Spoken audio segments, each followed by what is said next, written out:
Bueno, antes de empezar, Jesús nos dice que esta obra del hágase tu voluntad como en el cielo, en la tierra, que es una obra, no es nada más una oración. El Padre Nuestro no es una oración. El Padre Nuestro es un modo de vida, es un plan de vida. Y dentro de ese plan de vida está la petición del reino, o sea que es el punto fundamental. Primero empieza con el reconocimiento de Dios Padre, el reconocimiento de dónde está en el cielo, que merece adoración, que merece la gloria que él requiere por todo lo que ha hecho. Pero después de eso viene una petición que Jesús nos dice que no es petición, sino que es una promesa que Él nos hace del venga tu reino, el hágase tu voluntad, como en el cielo, así en la tierra. Si se fijan, no está diciendo que se cumpla la voluntad de Dios. Lo que está diciendo es que tal y como se hace la voluntad de Dios en el cielo, de esa misma manera se haga en la tierra. Y entonces la pregunta es, bueno, ¿nada más la voluntad de Dios es obedecer? Entonces el Espíritu Santo obedece al Padre, o el Padre obedece al Espíritu Santo, o el Hijo a quien obedece.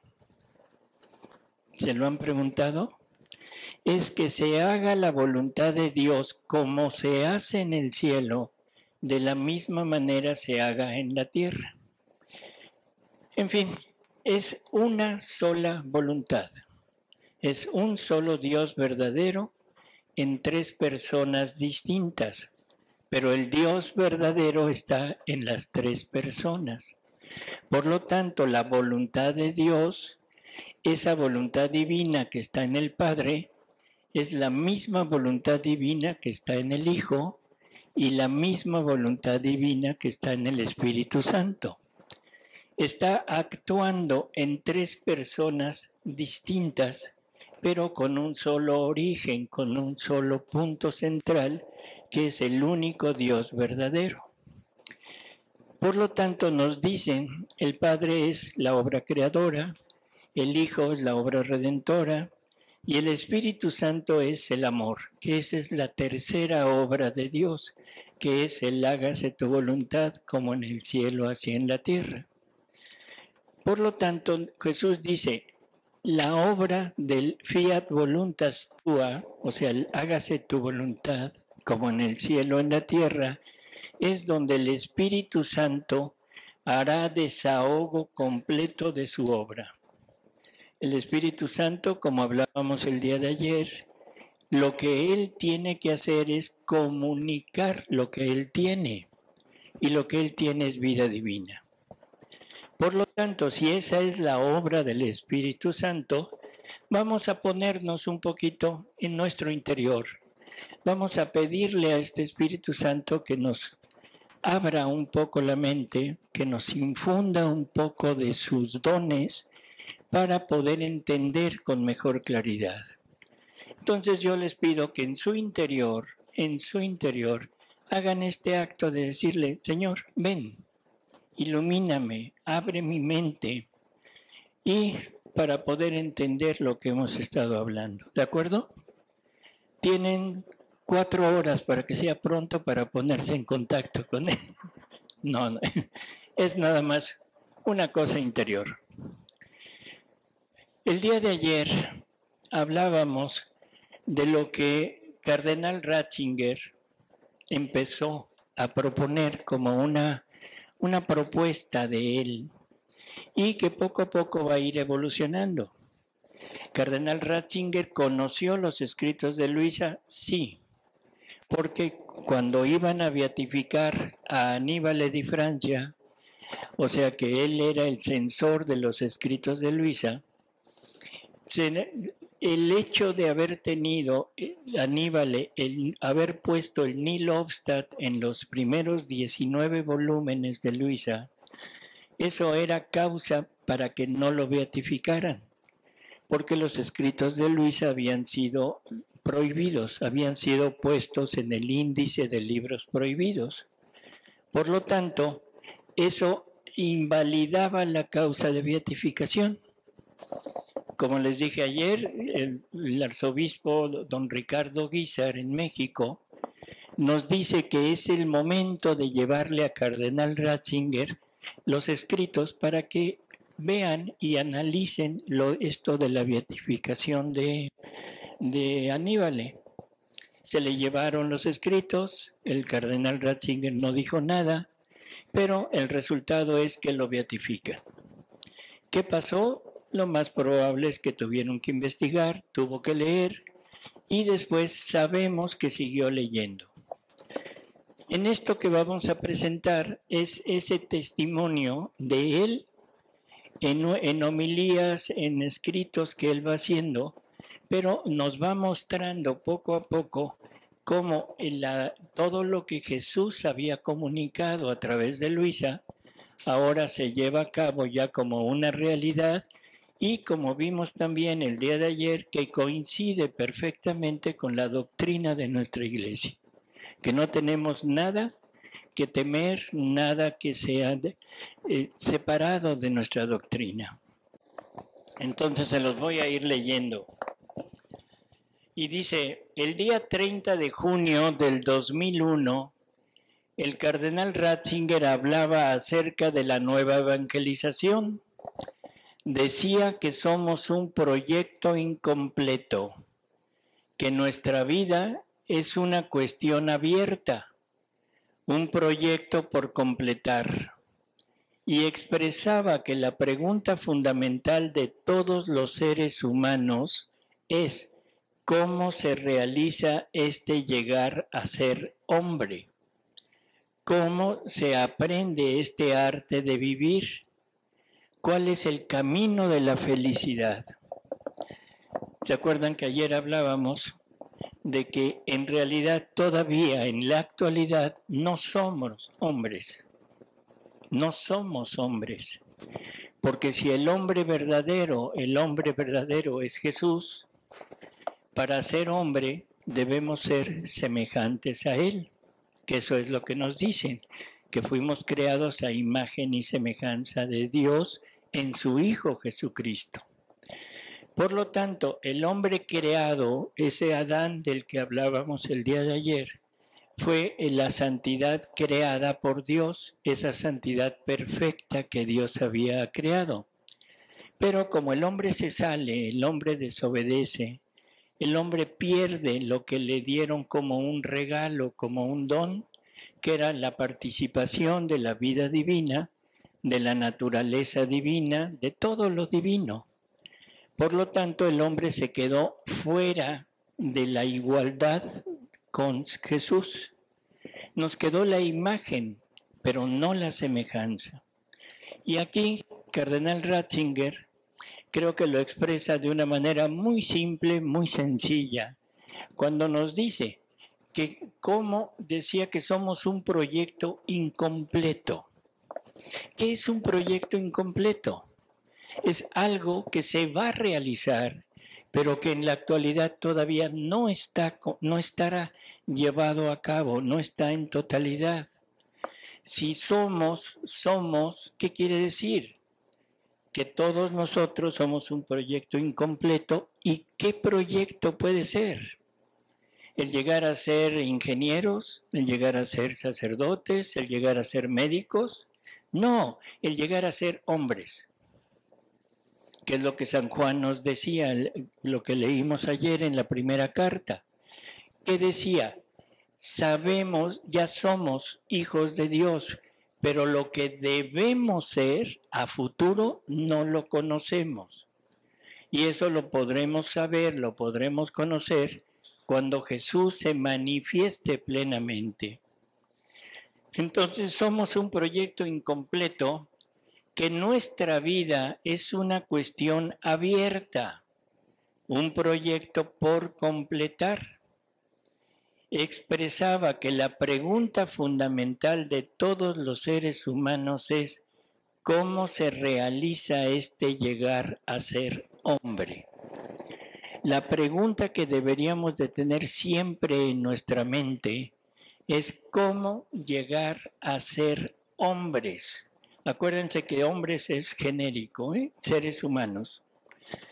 Necesitamos preguntarnos eso. Nunca nos lo hemos preguntado. Cuando mucho, las personas que más se han acercado a esto son las personas que consideramos enfermas. Cuando alguien tiene una crisis existencial. ¿Sí han conocido a alguien que tenga crisis existenciales?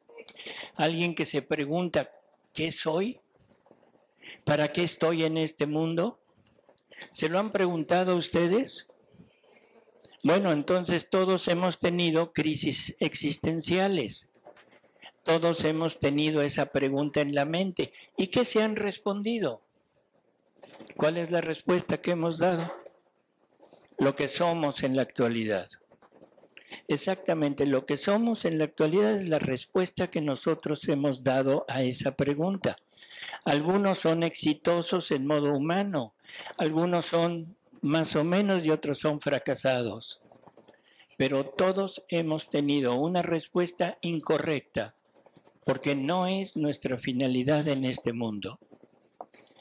Entonces, continúa Cardenal y dice, a esta interrogante, él mismo se responde diciendo que Jesús al inicio de su vida dijo, Él me ha ungido para llevar la buena nueva a los pobres.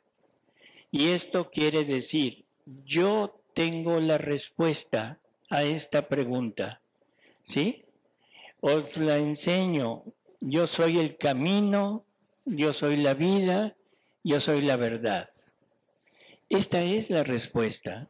O sea, el mismo cardenal Ratzinger, dentro de esta cuestión que él se plantea, él dice, Jesús nos vino a traer la respuesta. Jesús nos vino a traer la buena nueva. Esa buena nueva que hemos considerado el Evangelio, que es toda la predicación de Jesús, pero que en realidad es el indicio, el principio de ese camino. Pero al final dice, yo soy el camino, yo soy el camino, yo soy la verdad, yo soy la vida. ¿Qué quiere decir la verdad? Todos nosotros en la actualidad dudamos mucho de la verdad porque cada quien tiene su propia verdad, ¿de acuerdo? Y creo que lo hemos experimentado, como decir, yo creo esto. ¿Qué estoy diciendo? A mí las otras cosas no me interesan, yo creo esto. Esta es mi verdad y cada uno de nosotros tiene su propia verdad. Cada uno de nosotros tenemos un concepto diferente de la vida, tenemos un concepto diferente incluso de Dios. Todos somos idólatras. Todos somos idólatras. Porque cada uno tiene su Dios personal. Cada uno toma lo que le gusta, lo que le conviene, lo que le agrada, lo que cree, y ese es su Dios. Y yo les aseguro que si hiciéramos una encuesta ahorita que pusiéramos lo que consideramos Dios, va a ser diferente en cada uno de nosotros. No sé si coincidan con esta idea, pero podríamos ponerlo en práctica. Es interesante. Hemos hecho de Dios un ídolo. Cada quien tiene su concepto diferente. Cuando Jesús nos dice, yo soy la verdad, lo primero que debemos entender es que la verdad no puede ser múltiple. No puede haber dos verdades. Porque si hay dos o más verdades, cada una de ellas excluye a la otra. La verdad debe contener todo lo necesario para tener la seguridad de que ese es el punto. Cuando nos dicen que hay dos o más verdades, una tiene un tipo de conceptos y la otra tiene otro. Entonces la pregunta es, ¿cuál es la verdadera? La verdad es una, no puede haber más.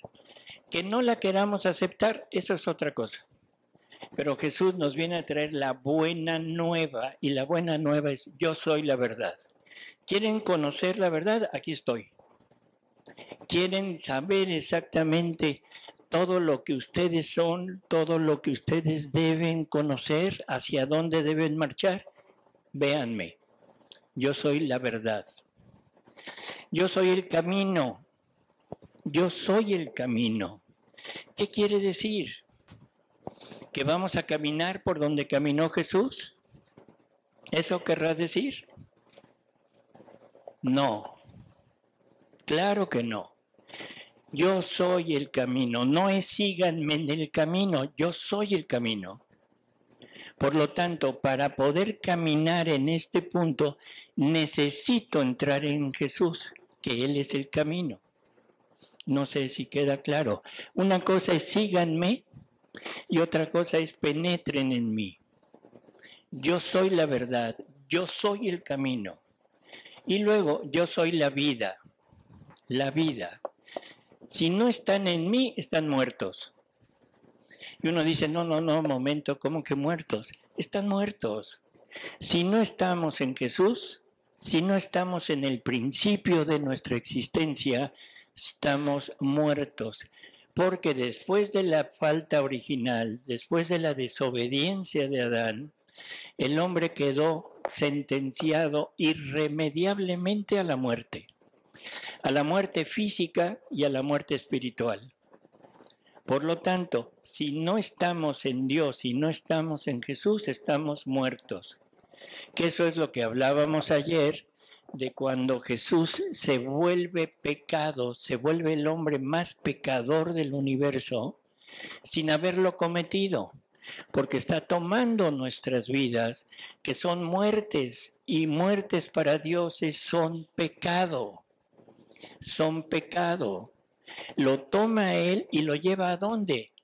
Lo lleva a la muerte, va a matar nuestras vidas en la cruz. Porque estas vidas que tenemos, que nosotros pensamos que son vidas, son muerte. Estamos creciendo la muerte en nosotros, la muerte espiritual. Por lo tanto, Jesús tuvo que matar esa muerte, esa vida, para darnos la vida de la resurrección. Por eso el llamado de Jesús siempre fue: toma tu cruz y sígueme. Por eso San Pablo dijo, tenemos que completar en nosotros lo que le faltó a la pasión de Jesús. Y lo único que le faltó fui yo. Bueno, y ustedes también. O sea, fuimos los que no estuvimos en la pasión de Jesús. Fuimos los que no sufrimos la crucifixión, los que no morimos con Él. Eso debemos poner el punto. La vida que tenemos es muerte. La vida que tenemos es muerte. Esta vida tenemos que quitárnosla, si no, morimos. Y Jesús nos vino a enseñar el camino. Jesús me vino a matar a mí. Lo único que necesito es aceptarlo. Nada más, aceptarlo.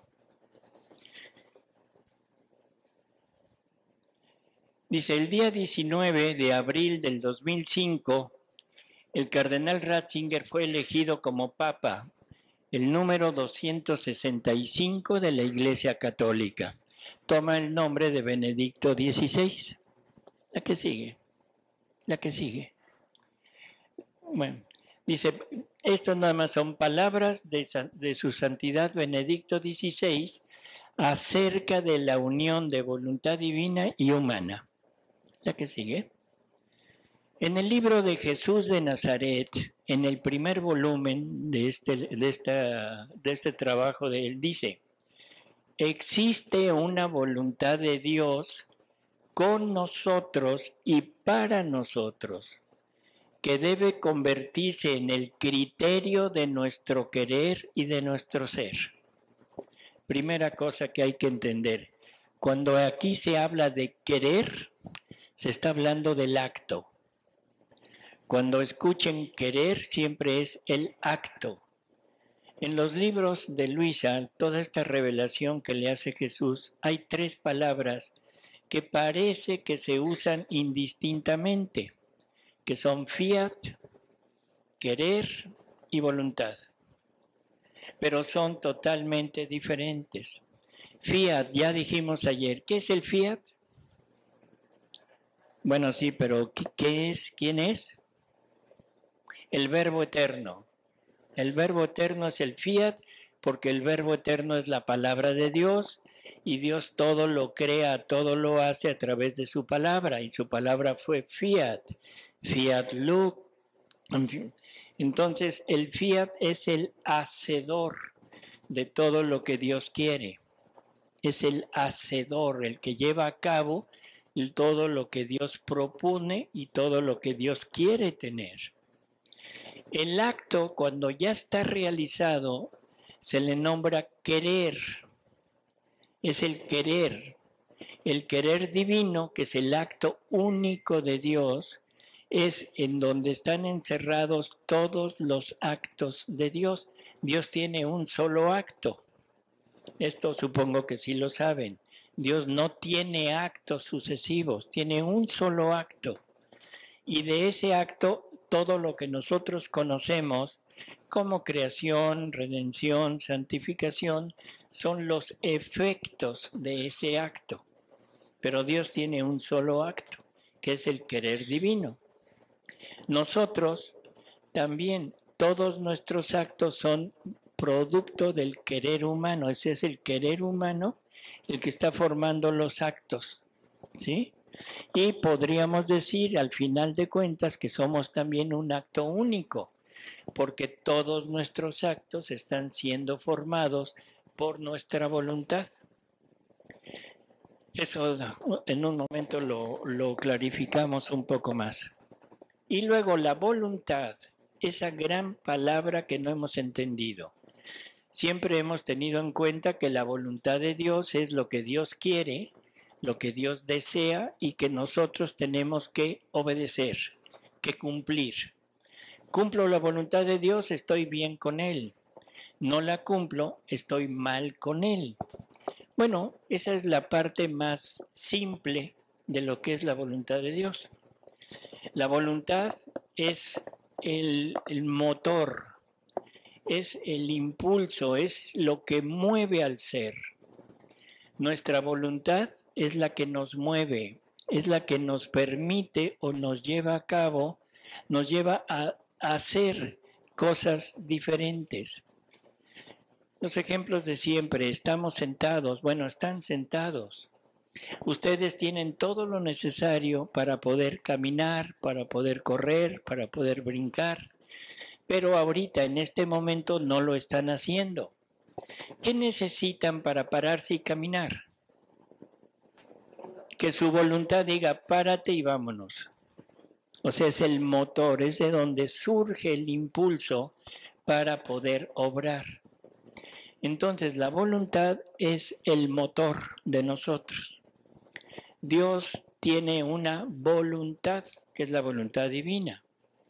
Dios es un mar infinito de atributos, todo lo que Él tiene de poder, de inteligencia, todo eso está junto, todo en un mar que es el mar del amor de Dios. Pero para que Dios haga uso de eso, para que Dios haga uso del amor, para que Dios haga uso de la potencia, de todo lo que Él es, se necesita ¿qué? Que su voluntad lo mueva. Si la voluntad divina no mueve a Dios, Dios no obra. El amor divino, si la voluntad no mueve el amor, Dios no ama. Si la voluntad divina no mueve la potencia, Dios no hace nada. ¿Se entiende? Entonces, la voluntad es el motor del ser. Y aparte nos dice que es como un almacén donde se van guardando todos los actos de la criatura. Ayer hablábamos un poquito del el niño dañado, de sanar todos los ¿cómo diríamos? Actos que tuvimos en nuestra vida que nos transformaron, que nos hicieron daño y que ahora modifican nuestro actuar. Todos hemos escuchado que hay que curar al niño interior, sí, ¿verdad? Todos tenemos cosas que no sabemos de dónde vienen. Tenemos terrores, tenemos ansiedades, tenemos, en fin, mil cosas que nos transforman.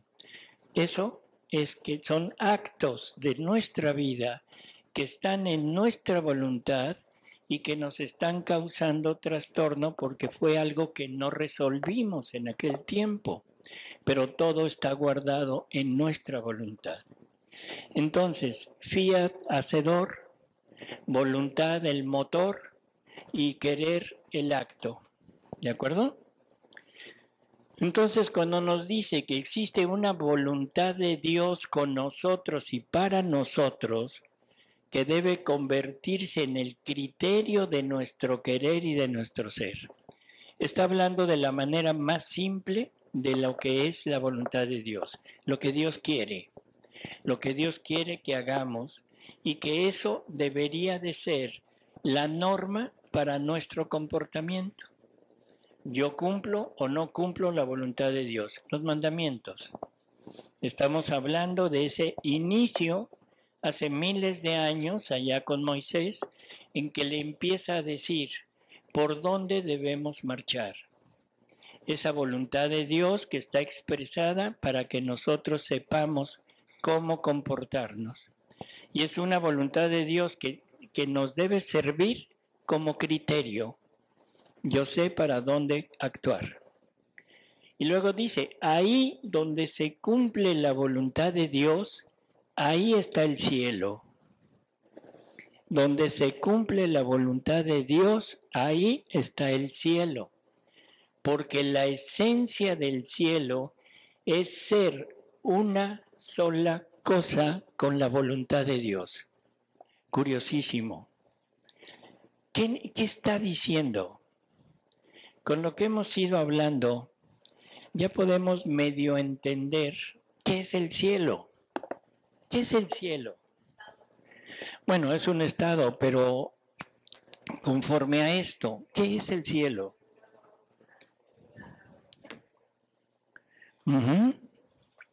O sea, unir nuestra voluntad, pero en realidad, si se fijan, dice, donde se cumple la voluntad de Dios, ahí está el cielo, porque la esencia del cielo es ser una sola cosa con la voluntad divina. La voluntad de Dios ya no es una voluntad ajena, ya no es una voluntad de un ser que me dice lo que debo o no debo hacer, que me dice por dónde debo caminar. Ya no. Ahora esa voluntad de Dios es mi propia voluntad. Esa voluntad de Dios se une con mi voluntad, se funden, y lo que leíamos en el catecismo ayer, ¿qué leíamos? Que nos quiere comunicar su propia naturaleza. Bueno, su naturaleza, su forma de ser, todo lo que Él es. Y este es el punto inicial, es unir su voluntad con la mía. Por lo tanto, la voluntad de Dios ya no es ajena a mí. Ya no me tengo que preguntar cuál es la voluntad de Dios, porque si es una sola voluntad, lo que Él quiere, lo quiero yo. Lo que yo quiero, lo quiere Él. Lo que Él hace, lo hago yo, y lo que yo hago, lo hace Él. ¿Por qué? Porque la voluntad es el motor. Y si el motor de Dios lo lleva a obrar, a hacer, no sé, la redención, y esa voluntad está en mí como vida, yo estoy participando en los actos que Él hace.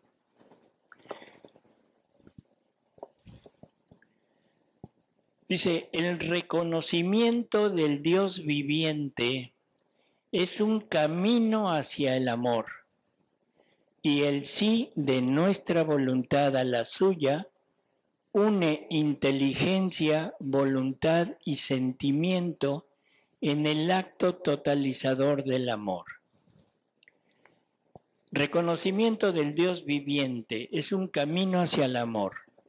En el momento que creamos, en el momento que estemos seguros de que hay un Dios, que este Dios está vivo, no es una idea, sino es un ser real, en ese momento empezamos a entender que cuando yo reconozco que existe Dios, es un camino que va poco a poco llevándome hacia el amor. El día de ayer hablábamos que el amor en Dios, ¿qué es? ¿Un sentimiento? No, es un acto. Dios cuando ama, se da. No es siento bonito, no es tener Bambi saltando entre nubes, no son maripositas volando, es un acto en que Dios se da. Y la mejor prueba que tenemos es la generación del Verbo eterno. Nos dice Jesús, dice, el Padre se amó a sí mismo en el Hijo. Si lo interpretamos a nuestro modo, entonces ese amor del Padre es un amor egocéntrico. Se está amando a Él. No, se está dando a Él, porque es un acto. El Padre se dio a Él en el Hijo, generando al Hijo. Más o menos, bueno, espero que se medio entienda. Entonces, ese amor nos lleva, o es producto de reconocer que existe este Dios viviente y que nuestra voluntad, diciendo sí a la voluntad de Él, se va uniendo y une no solo la voluntad, porque si yo uno mi voluntad, ¿qué uniré? Mi inteligencia. Porque mi inteligencia, la loca de la casa que nos hablaba el padre en la misa, es todo el producto de mi inteligencia y todo el producto de esa volubilidad que tengo en mi voluntad, que ya no tengo conciencia de hacia dónde debo marchar.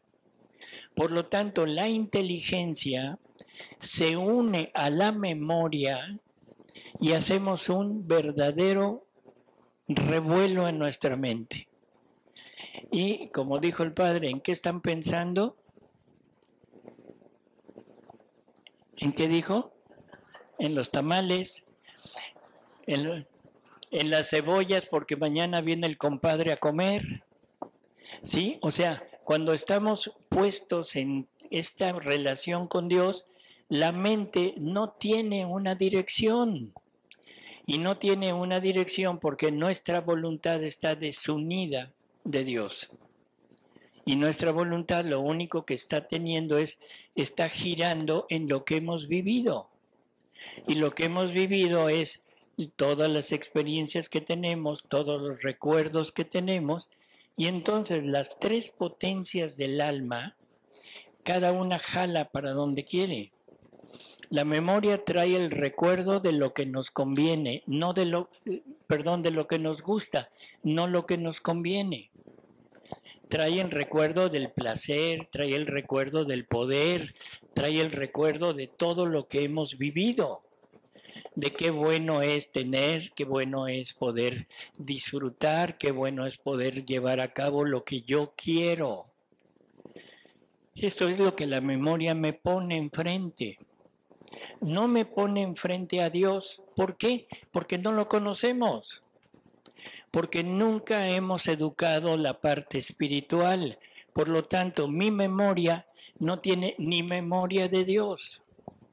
Cuando muchos recuerdos muy vagos, recuerdos así como salteaditos, pero ante todo lo que vivimos, ante todo lo que estamos expresando nosotros en nuestra vida, prácticamente queda muy lejano. Nuestra inteligencia, ¿de qué sirve? Bueno, es la que dice, a ver, ¿qué te conviene? ¿Te conviene esto que has disfrutado, esto que te puede dar más gozo, que te puede dar más placer, que te puede dar más poder, más riqueza, todo? ¿O te conviene en lo otro? Toma tu cruz, vende todo lo que tienes, todo. Y dice, no, no, no, momento, ¿cómo vas a renunciar a todo? ¿Cómo vas a perder todo lo que has hecho? ¿Cómo vas a perder todos tus anhelos?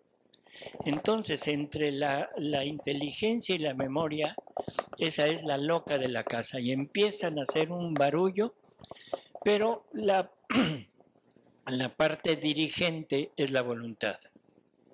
Entonces, la voluntad es la que va a decidir qué hacer. ¿Hacia dónde jalará la voluntad? ¿Hacia dónde se irá? Hacia lo que le conviene. ¿Y qué le conviene? El mundo, el placer, porque es lo que conoce, porque es lo que conoce, es lo que nos gusta. Entonces, el enemigo que tenemos en nosotros es exactamente ¿quién? Nuestra voluntad.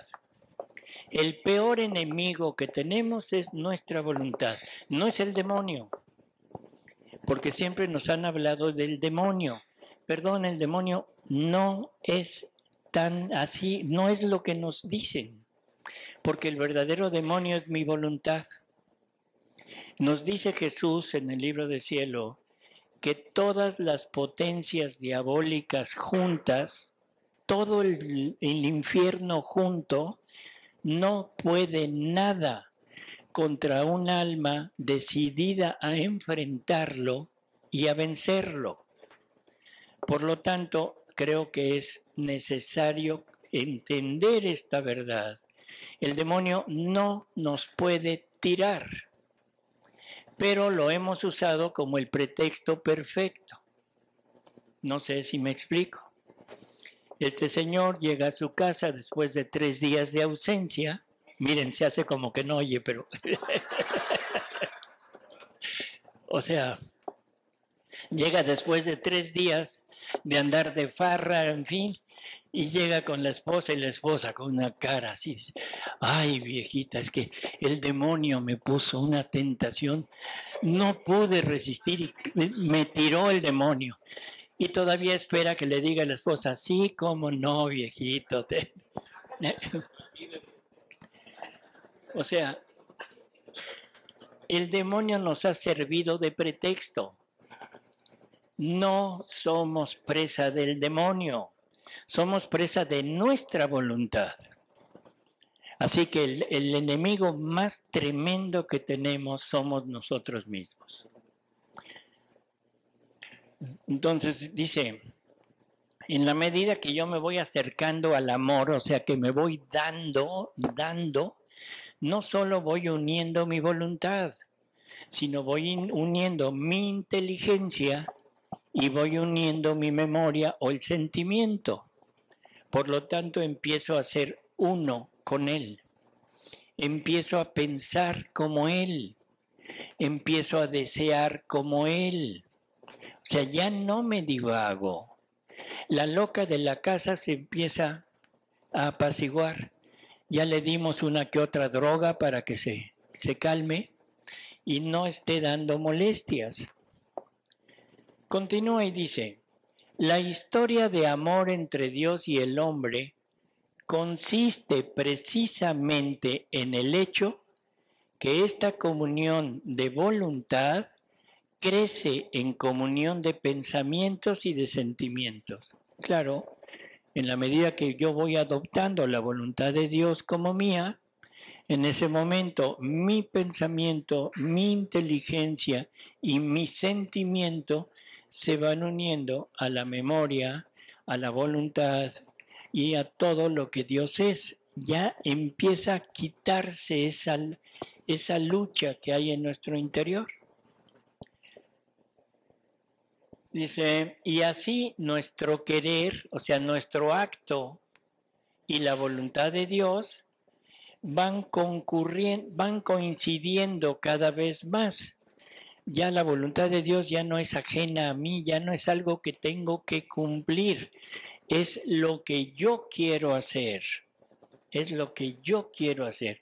No es lo que me ordenan, no es lo que me mandan, es lo que yo quiero. ¿Sí? Y se van coincidiendo cada vez más. La voluntad de Dios ya no es para mí una voluntad extraña que los mandamientos me imponen desde fuera, sino que es mi misma voluntad, esa unión de voluntades. Conforme la experiencia que, de hecho, Dios me es más íntimo que yo mismo. O sea, llega un momento en que Dios se hace más, ¿cómo diríamos? Más yo, más identificado conmigo que lo que yo he vivido toda mi vida. Empiezo a ver que lo que realmente importa es lo que Dios es, lo que Dios hace, lo que Dios quiere y no lo que yo he hecho.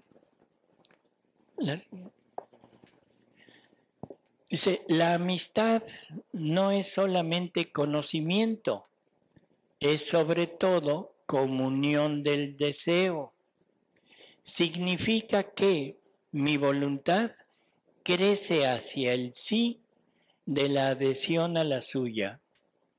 En efecto, su voluntad no es para mí una voluntad externa y extraña, a la que me doblego más o menos de buena gana. No, en la amistad mi voluntad se une a la suya, ¿sí? Mi voluntad se une a la suya. A medida que va creciendo esta amistad, su voluntad se convierte en la mía y justo así llego a ser yo mismo. Esa perfecta identidad, ahora ya no tengo una crisis existencial, ahora ya sé quién soy, ya sé quién soy. ¿Quién soy? Imagen y semejanza de Dios en su Hijo Jesucristo. Ya no tengo problemas mentales, ya no tengo esa continua indecisión de hacia dónde marcho. Ya no tengo nada en mente que me impida llegar a ser yo. Y lo que yo debo ser es Jesús, porque soy creado a imagen y semejanza de Él. Con la reserva de lo que decíamos ayer, para llegar a eso necesitamos a Jesús en nosotros. No es nada más yo, sino es a Jesús en nosotros. Dice, pero la tercera expresión es la decisiva. Es la decisiva, aquella en la que la voluntad humana se adhiere plenamente a la voluntad divina. Y hay una pequeña nota. Jesús nos dice que solamente uniendo la propia voluntad con la voluntad divina, el ser humano alcanza su verdadera altura y se hace divino. En la medida que vamos uniendo esto, es en la medida en la que vamos llegando a lo que verdaderamente somos y el hombre se hace divino. Ahorita. Dice, es eso lo que hace en Getsemaní, ¿sí? Transfiriendo la voluntad humana en la voluntad divina, nace el verdadero hombre. Ojo con eso. En el momento que vamos poniendo esta voluntad divina como voluntad nuestra, nace el verdadero hombre. Que esa es la pregunta que había hecho al principio. ¿Cómo llegar a conocer cuál es el camino para ser hombres? ¿Cómo descifrar ese gran misterio de cómo completar el proyecto de ser hombres? Aquí está la respuesta. O sea, adhiriendo nuestra voluntad a la voluntad divina. Dice, y somos redimidos. Creo que es la última, ¿verdad? Sí, no, pero son los artículos del catecismo que vimos el día de ayer. Los recordarán, ¿verdad? Y los tienen apuntados, supongo. Entonces, hay un artículo del catecismo que no leímos ayer. No, sí lo leímos, el 260, en donde dice que la meta final de Dios es cuando el hombre penetra en la Trinidad. Cuando el hombre penetra en la Trinidad y se forma una verdadera unión con la Trinidad. ¿De qué manera nos podemos unir con la Trinidad? El Padre representa la potencia, el Padre representa el amor, la fuerza, la voluntad, el movimiento. Por lo tanto, nosotros tenemos una voluntad. Nuestra voluntad debe adherirse a la voluntad de Dios. El Hijo, la segunda persona de la Trinidad, representa la sabiduría de Dios, la inteligencia de Dios, que es el que lleva a cabo toda la obra creadora. La forma de unirme totalmente a Él es por medio de mi segunda potencia, que es la inteligencia. Y la tercera potencia de nosotros es la memoria. Y la memoria me sirve para adherirme al Espíritu Santo, que el Espíritu Santo es el amor de Dios. ¿Por qué la memoria? ¿Por qué esta tercera potencia se llama memoria y no se llama amor? Porque para poder amar necesitamos recordar. Si yo no recuerdo, no puedo tener una relación estable con una persona. Cuando ustedes conocieron a su príncipe o a su princesa azul o rosa, no sé, depende, lo primero que tuvieron que hacer, ¿qué fue? Conocerse, platicar, se cayeron bien, se gustaron y se quedaron de ver al otro día. Y al otro día no recuerdan, ni en cuenta, no se vuelven a ver. Después de un tiempo, un mes, un año, se vuelven a encontrar, se vuelven a traer, vuelven a coincidir, se vuelven a citar y al siguiente día no se acuerdan. ¿Podrán hacer el amor? Jamás. Por eso es que para llegar a amar a Dios necesitamos recordar. Por eso es que nuestra tercera potencia es la memoria. Debemos, entre inteligencia, voluntad y memoria, ojalá y la usáramos correctamente. Ya no voy a hablar de Dios, voy a hablar de nuestras relaciones humanas. ¿Cuántas veces no me uno o no me quiero unir a una persona que es, como dicen ahora, tóxica? Sí han oído eso, ¿no? Es una relación tóxica.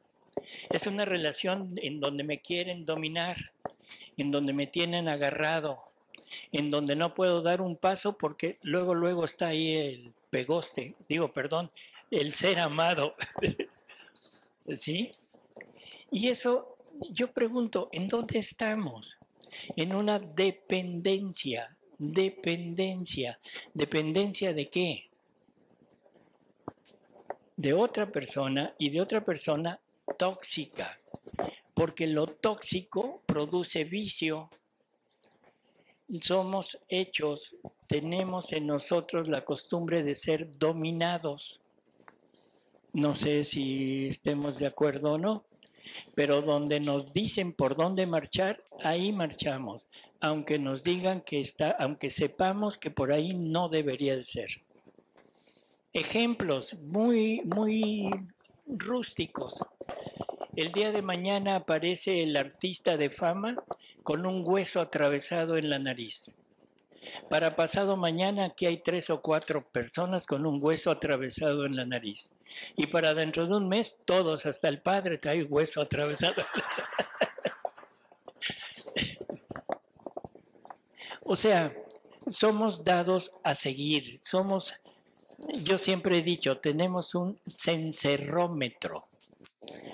Es como un chip que nos hace seguir al que se impone. Y si alguien me tiene agarrado, como que no me puedo zafar. Y tengo que seguir y seguir y seguir con lo mismo. Esto es producto de nuestra voluntad tóxica. Entonces, esto que nos acaba de decir su Santidad Benedicto XVI como conclusión, el hombre se llega al momento en que se vuelve divino. El hombre llega a su punto final, llega a ser verdadero hombre. Y ahora entendemos por qué hemos estado hablando de que no somos hombres, porque de divino no tenemos nada. No tenemos nada. ¿Sí? Ahora sí. Chica, chica, micrófono.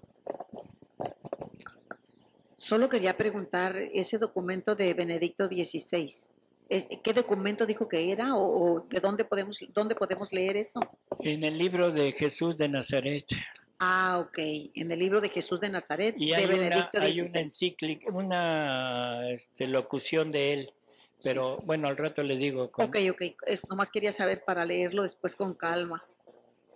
Gracias. A ver, aquí le van a decir.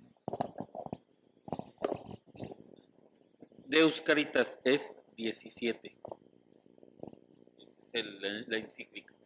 Y el libro Deus Caritas es 17. Y la encíclica y el texto es el libro, el tomo 1 de Jesús de Nazaret.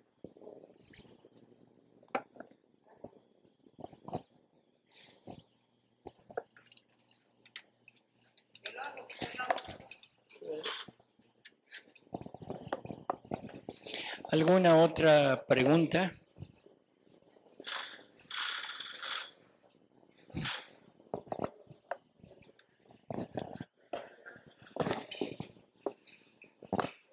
Buenos días. Entonces, ahorita, ¿qué somos? Si no somos seres humanos, seguimos siendo criaturas, eh, animales racionales, hasta alcanzar la divinidad con uniendo la voluntad propia con la de Dios.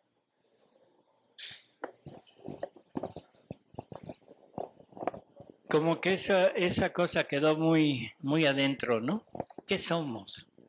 Ya ve cómo casi todos tenemos crisis existenciales. O sea, por eso. A mí me queda claro que no somos hombres todavía. Tenemos que adentrarnos a lograr ser hombres. No somos. Me queda claro, a la verdad. Con esto me queda claro. No sé si esté bien. No, está correcto. O sea, el verdadero ser humano, el verdadero hombre, es Jesús. Él es. En la medida que yo me pongo a imagen y semejanza de Él, es como yo llego a ser lo que Él es, que Él es hombre, es el ser humano perfecto. Si yo no tengo lo que tiene Él, definitivo, no soy un proyecto incompleto, como decía Cardenal Ratzinger. ¿Cómo llegaremos a conocer cómo se llega a ser esto de llegar a ser hombre? Creo que es muy claro. No sé si quede o no quede claro. Por lo tanto, o sea, necesitamos creer en lo que se nos está diciendo. Y no hablo de Luisa Picarreta, hablo de nuestra doctrina. El problema es que no conocemos nuestra doctrina. O sea, cuando decimos que nos quieren participar o que debemos tener la naturaleza divina en nosotros, nos abrimos los ojos así y decimos, eso es herejía. No, eso es realidad. Eso es lo que Dios creó en Adán. Por eso ayer hablábamos un poco de Adán, que era la unión perfecta de Dios en la voluntad del hombre. Ahí estaba unido. Estaba haciendo lo que a la conclusión que llega ya su santidad Benedicto. Llega a esa unión de voluntades donde la voluntad de Dios se convierte en mi propia voluntad. ¿De acuerdo? ¿Alguna otra cuestión? Sí, padre. Voy, padre, voy.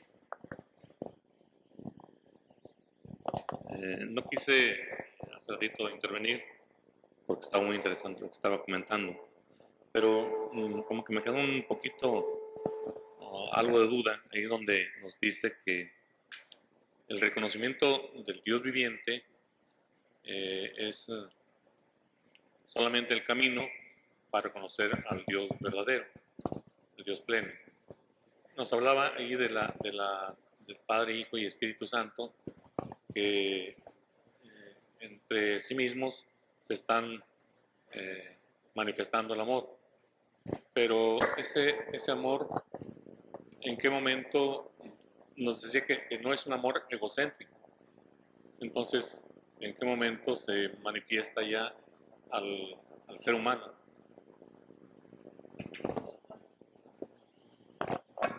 Pregunta interesantísima, pero muy incómoda. O sea, esto es un problema. Vamos a ver. San Juan nos dice, Dios es amor. ¿De acuerdo? O sea, y cuando dice Dios es amor, se está refiriendo a la Trinidad. O sea, a las tres divinas personas, no al Padre o al Hijo o al Espíritu Santo por separado, sino en conjunto. Dios es amor. El amor, para ser un amor completo, para ser un amor real, ¿qué necesita? O sea, primero necesita el acto. El acto es darse, porque en Dios el amor es un acto de darse. Necesita un sujeto a quien darse. Y ese sujeto requiere forzosamente la capacidad de poder recibir a aquel ser, la capacidad de poderlo albergar en él. Y ya nada más, ¿qué falta? Que haya correspondencia para que el amor sea completo. La correspondencia, ¿a qué nivel debe ser? A un mismo nivel. Entonces Dios se da a sí mismo, Dios se pone todo en el sujeto al cual ama, pero ahora quiere recibir un amor exactamente igual para que se sienta satisfecho, que sea un amor de la misma naturaleza de la que Él dio. ¿Estaríamos de acuerdo? Si no recibe un amor igual, no estará satisfecho. Yo aquí sí quisiera hacer un pequeño paréntesis que probablemente ya ustedes hayan oído, pero bueno, para usted, Padre. En la actualidad tenemos mucho una desviación del amor. El ser humano ama y debería de amar a otro ser humano para recibir una correspondencia igual. Pero resulta que ahora ese amor se está desperdiciando en animales. El famoso perrijo. ¿Sí lo ha notado? O no sé si por aquí ya esté. Pero ahora se manifiesta un amor hacia la mascota. Y se le trata como a un ser humano. Ya dicen, no es animal, es familia. Primero, ya es familia. Ahora el perrito ya es mi primo, ya es mi hermano. ¿Sí? Se le trata igual, lo traen en carriola, lo casan, hacen matrimonio de perritos, le hacen fiesta de perritos, ¿sí? Invitan a todos los amigos del perrito, que son los perritos de los conocidos. En fin, lo tratan como un ser humano. Entonces yo le pregunto, ¿usted tiene perro? Sí. ¿Su perrito lo ama? Bueno, Lo quiero como mascota nada más. por eso, no, pero ¿el perro lo ama a usted? Oh, no. Cuando llegan, no se le salta, le brinca, chilla, Sí. corre, lo Pero muerde, yo lo entiendo que lame. es nada más reconocimiento de su amo. Le está manifestando el amor de perro a usted. ¿Usted cómo le manifiesta su amor al perro? Dando de comer nada más. Lo acariciándolo un acaricia, le da unas cuantas palmaditas. No sé si sea usted muy querendón, poco. o sea que agarra al perrito, que deje que lo lama, ¿no? No. Bueno, pero después de la primera manifestación, usted se mete a su casa y deja al perro afuera. Sí.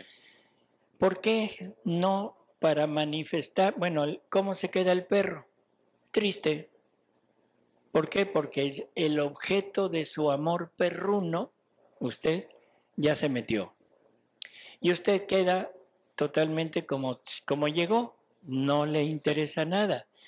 Entonces yo pregunto, ¿por qué no mete al perro a su casa, le sirve un café, se lo pone en la mesa y empieza a platicarle al perrito? Le dice, fíjate perrito, hoy en misa tuve que decir estas cosas y hubo gente que le gustó y otra que no. ¿Tú qué opinas, perrito? ¿No lo hace? No, no. ¿O no se lo lleva al cine y le dice, ven, vamos a distraernos, y se lo lleva al cine o al teatro? No, nada. ¿O le pone música para estar contentos? ¿No? Nada. Bueno, entonces, ¿qué está pasando? Que usted no está satisfecho en el amor. Ahora, ¿por qué no cuando llega a su casa, usted, para corresponderle al amor al perrito, se pone en 4 patas, empieza a correr, empieza a correr, a brincar, le ladra al perro, lo muerde, lo lame y todo? El perro se sentiría muy feliz, pero ¿y usted? No. No. O sea, no hace ni uno ni otro. Nada de eso. Qué desalmado es usted, padre.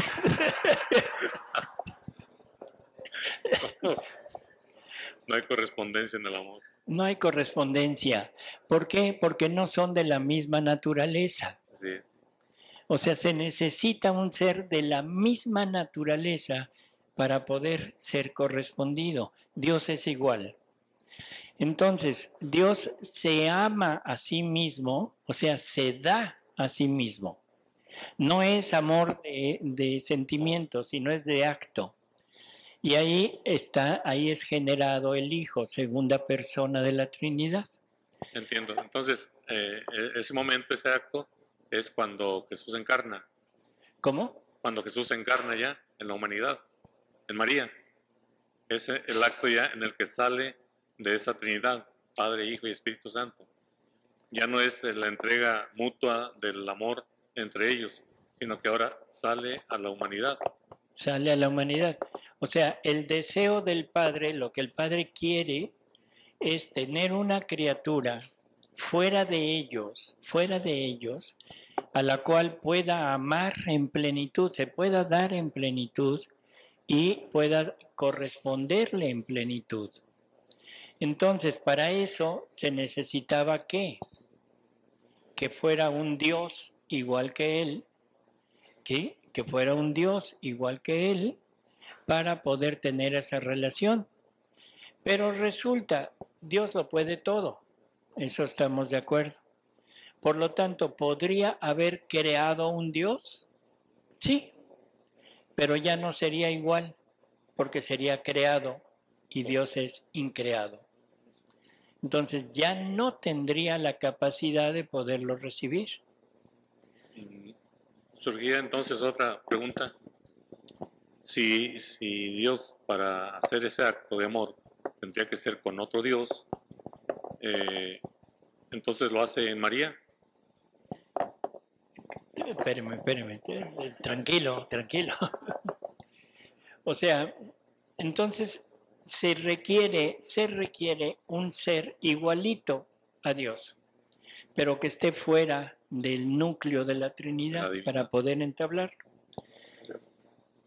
La única forma de solucionar eso es que el Verbo tome carne, que el Verbo tome una naturaleza que no le corresponde, porque Él tiene naturaleza divina, pero para que pueda vivir fuera requiere de una naturaleza, vamos a decir, humana.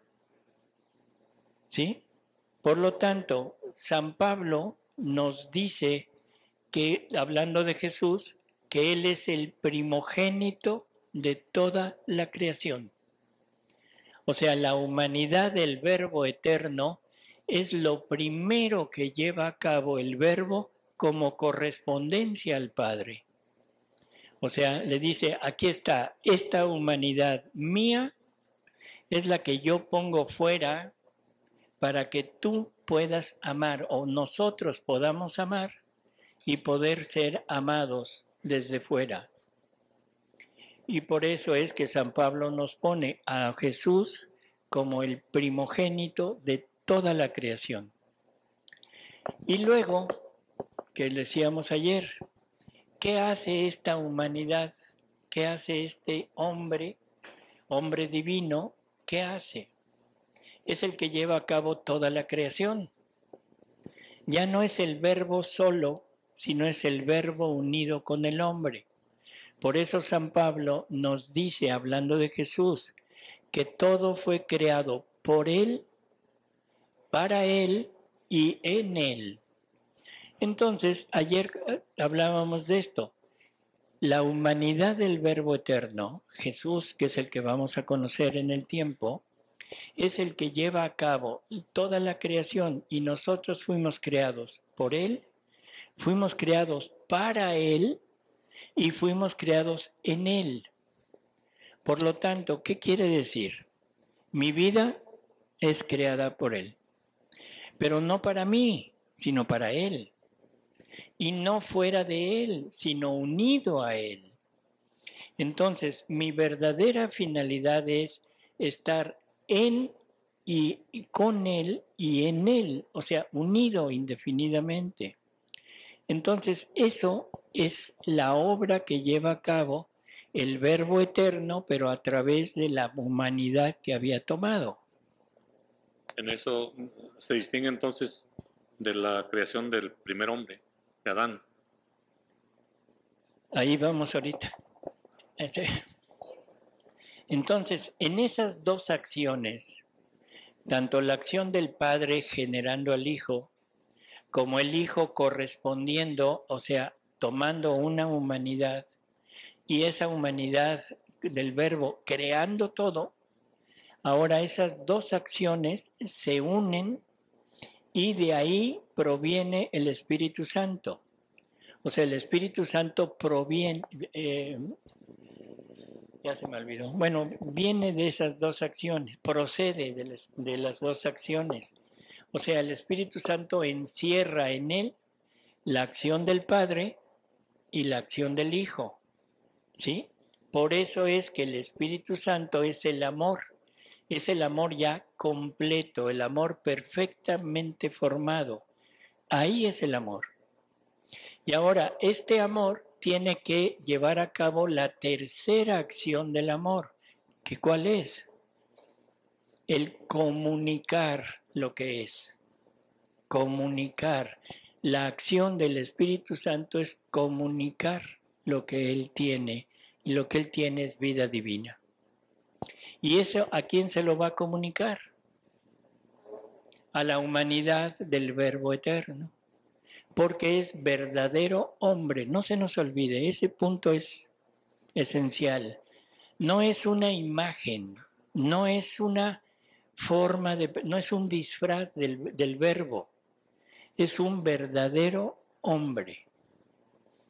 Pero un verdadero hombre que está unido al verdadero Dios, que es el Verbo Eterno. Pero es verdadero hombre. Por lo tanto, tiene que recibir como un don la naturaleza divina, como don, como regalo, como participación. Entonces ahora el Hijo, esa humanidad tomada por el Hijo, recibe toda esa naturaleza divina y ahora es uno con ellos, como ellos son uno entre ellos, con una diferencia, que ellos no son hombres. Dios no es hombre. Por lo tanto, la humanidad que toma el Verbo Eterno, ahora para poder estar satisfecho en el amor, esa humanidad requiere de seres semejantes a Él, que tengan una naturaleza humana y divina. Humana y divina para que Él pueda estar satisfecho y compartir con todos los demás lo que Él es. Y entonces se completa el cuadro. ¿Dios está completo? Sí, totalmente. No necesita nada, porque entre ellos tres se elaboró, por decirlo así, el punto donde pueden actuar, que es la humanidad de Jesús.